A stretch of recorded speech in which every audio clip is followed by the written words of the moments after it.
Eskerrik asko etortzeagatik, igande honetan lan eginaren dizuguta. Amaiur koalizioaren hautagai gisa aurkezten garen lagunok, datorren azaroaren 20ko hauteskundeetan, Amaiur gure herriaren bosgoragailua izatea nahi dugu. Euskal Herriari dagozkion eskubideak onartzearen exigentzia, Madrilen ere ozen, altu entzun dadila nahi dugu. Amaiurreko zerrendakide garenok, Euskal jendartearen ezkerreko esparru eta sensibilitate desberdinak ordezkatzen ditugu.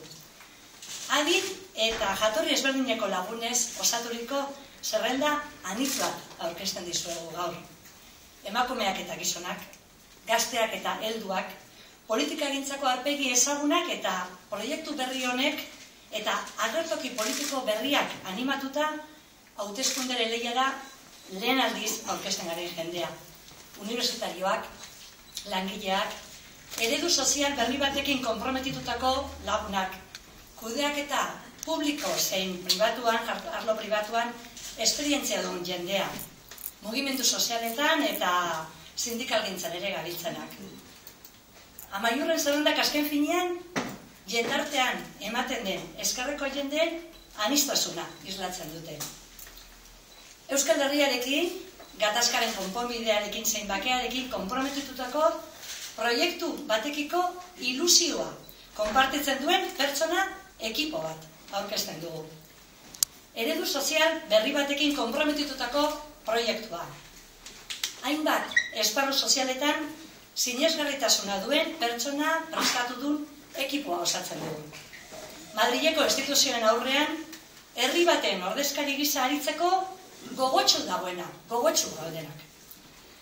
Halaber, nola ez, pairatzen ari garen krisi ekonomiko larria aintzat hartuta, politika sozioekonomikoek, alegia, euskal langileengan eta gure gizartearen sektore sozial kaltetuenengan eragiten duten gaiek, baita protagonismo handia izango dute gure jardunean.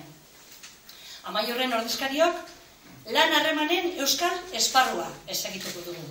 Euskal erakunde eta eragile ekonomiko eta sozialek enplegu eta gizarte babeserako politika subiranoak ezartzeko tresna eta eskumen juridikoak izan ditzaten. Nola ez, enplegu duin eta kalitatezkoaren aldeko neurriak gogor defendatuko ditugu. Eta gizarte politikei dagokienez, pertsona guztien arteko berdintasun eraginkor eta benetakoa lortzen ahaleginduko gara baita ere. Baita gizarte babesa indartuko duten politika publikoak bultzatzen ere.